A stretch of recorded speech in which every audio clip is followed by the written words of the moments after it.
Estamos de volta com o programa Tendência e vamos conversar agora com o palestrante Dado Schneider. Bem-vindo, Dado, ao nosso programa. Obrigado, Luciano, é um prazer estar aqui. Conta pra gente do que é essa palestra A Loja que Fala. Bom, meu doutorado é em comunicação, tá? Mas eu sou um executivo, tá? Eu fiz aquela maluquice de, enquanto trabalhava, feito um condenado que nem nós trabalhamos, ainda por cima fiz doutorado. Então eu não sou um acadêmico, né? Eu estive acadêmico. E é até importante ressaltar para as pessoas que estão te conhecendo hoje que você também foi o criador da marca Claro. É o nome Claro. Foi eu criei. E depois no início do marketing da Claro Nacional, eu participei desse processo todo. Okay. Mas a Loja que Fala é que eu faço muito trabalho para varejo, tá? Para lojistas. Não faço só para lojistas, mas tenho uma forte vinculação com o pessoal das câmaras de dirigentes lojistas do Brasil e tudo. E é difícil de explicar isso porque as pessoas imaginam que só o texto, só a fala das pessoas dentro de um recinto, de uma loja, é que é comunicação.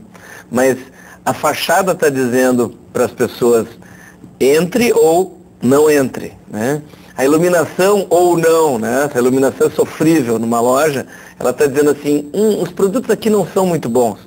O pessoal da loja ainda não falou com a gente, mas a gente olhando a vitrine assim, bate na cabeça, a gente não racionaliza isso, mas ele diz assim, eu acho que eu vim depois aqui. E tem lugares também que estão pulsando, né? Que tem uma música adequada, não barulhenta demais, nem chata demais. Tem gente alegre, né? Que com o olhar está dizendo, entre, você é bem-vindo, né? Tem um bom dia, ou boa tarde, ou boa noite, dito por alguém extremamente simpático logo na entrada, que isso é crucial, né? Então, são várias falas que, sendo texto ou não, né? A organização dos produtos, né? Numa prateleira, tem uma prateleira torta, ela está dizendo assim, o pessoal aqui não cuida dos detalhes, né? Então, assim, eu abordo tudo isso com bom humor, né? Com exemplos práticos, mas mostrando como é complexo ter hoje um negócio no meio de uma concorrência tão acirrada que eu posso escolher esse aqui, ou aquele ali, ou esse aqui, quer dizer, sabe? Tem múltiplas opções e a gente tem que cuidar justamente desses detalhes. Então, a loja fala muitas coisas, a gente tem que cuidar de cada fala dela. Com palavras, né? Exatamente. Existe, por exemplo, vamos dizer, uma empresa, porque acontece isso com frequência em cidades do interior do Brasil. Às vezes é uma família que adquiriu sucesso, cresceu com aquela loja, ganhou dinheiro, precisou expandir, contratar funcionários, resolveu investir num balcão maior, numa fachada diferente. E aí começa a perder clientes. Isso existe? Existe assim umas coisas inexplicáveis, tá? Por exemplo, certos negócios pequenos, que tem o charme do pequeno, e até, olha, não pensa que eu estou falando que a Loja que Fala é a loja toda organizadinha no detalhe, né? Dependendo do ambiente onde a loja está inserida, ela se arrumada demais, muito mais arrumada que as outras, ela vai passar uma imagem de cara ou de que não é dessa galáxia, entendeu? Ou não deixa até o cliente à vontade para manusear, pegar o produto. Então, assim, muitas vezes, muitas empresas, que o cara lá com esforço, com a família, consegue sair de um pequeno estabelecimento para um estabelecimento maior, redecora o estabelecimento e ele perde a identidade. Isso tem que cuidar, porque é que nem agora eu aparecer com uma peruca de cabelo roxo. Não posso aparecer no próximo bloco com a peruca de cabelo roxo. Até pode, se quiser. Posso, mas vai ser algo estranho. Mas vem cá, é aquele mesmo cara, né? Então, pinta na cabeça do consumidor, do cliente, potencial, é a mesma loja, e o cara olha, não entra. Eu tenho uma história de 20 anos, né? Lá no interior do Rio Grande do Sul, uma loja que fez sucesso e resolveu investir, né? E não pensa que eu estou dizendo que não tem que investir, a gente tem que sempre melhorar. Mas eles não acertaram o ponto e passaram do limite. Eles acarpetaram a loja. Tá? E a loja parou de ter cliente, de uma hora para outra. E aí eu fui contratado para pesquisar por que tinha acontecido isso. E eu vi que todo mundo que entrava naquela loja, entrava com as botas embarradas, porque as redondezas só tinha uma rua asfaltada, o resto era barro, né? Areião. E quando chovia, as botas ficavam embarradas. E o pessoal vendo o carpete, ficava com vergonha de sujar o carpete e não entrava na loja. Qual foi a primeira recomendação? Arranca esse carpete, né? Então, assim, o que eu prego não é desproduzir. Não, acho que a gente tem que sempre melhorar. Mas sempre com o senso da adequação. O cara não pode botar mármore num lugar perto de pequenas lojinhas, né? Mas é que tá, e a gente esbarra num fator que penso eu que são os clientes. Um exemplo, eu já tive depoimentos de empresários que disseram que adquiriram a fama do caro a partir do momento que colocaram, por exemplo, um ar-condicionado. Falaram, não vou entrar porque essa loja tem ar-condicionado, então deve ser cara. Eu acho que isso aí passa pelo Loja que Fala, fazer sempre uma comunicação, pode ser um folhetinho, dizendo assim, a loja X está com um ambiente mais agradável para você, mas os preços continuam os mesmos. Esse é um recado que tem que ser dado. Perfeito. E tem que ser batido.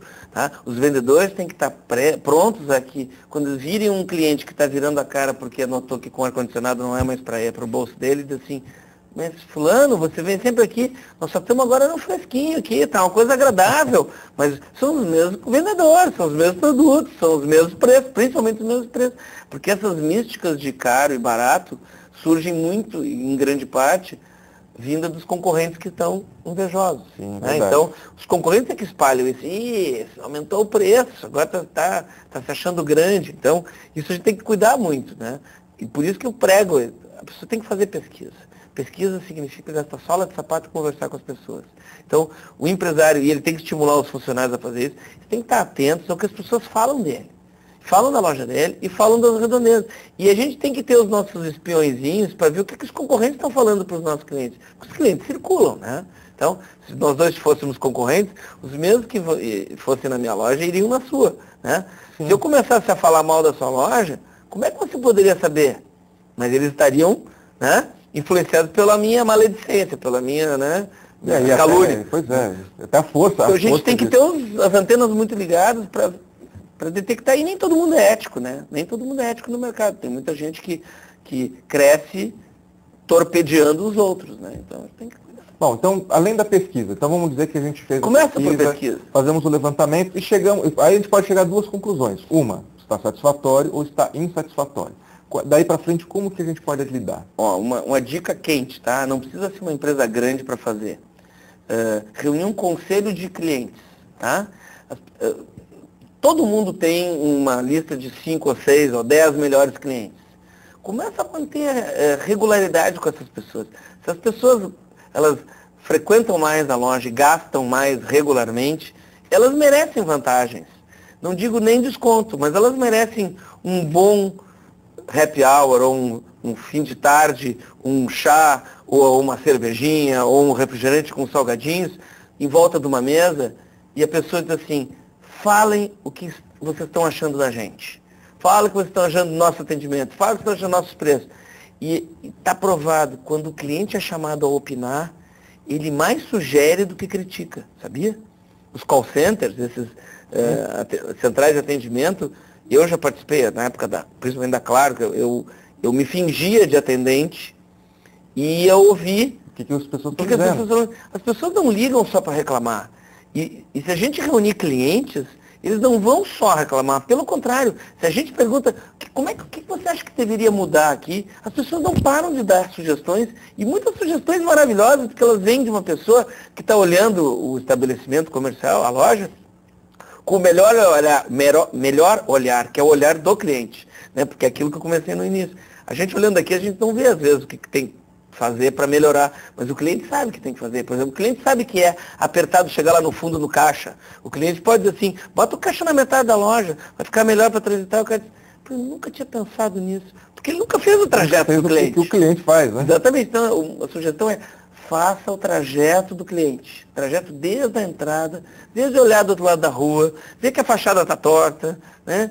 Clientes, lojas que têm atendimento por telefone, experimente falar com você, né? Ligue para você mesmo e tente falar com você. Às vezes, tem uma secretária que não passa ligação para você e você está disponível. Você é acessível, mas tem uma barreira que é uma secretária que não passa. Não estou dizendo que todas as secretárias são assim, mas tem umas que são assim. Né? Sem dúvida. Então, assim, faça com o trajeto do cliente e olhe o seu negócio com o olhar do cliente. E falando agora com relação, por exemplo, a público, tá? Tem muita gente que tem a fantasia assim, hoje eu trabalho com a classe C e D. Né, que é a classe menos abastada, vamos colocar assim. De repente, se eu trabalhasse com a classe A, ficaria rico. Como que é? Isso estrategicamente vale a pena?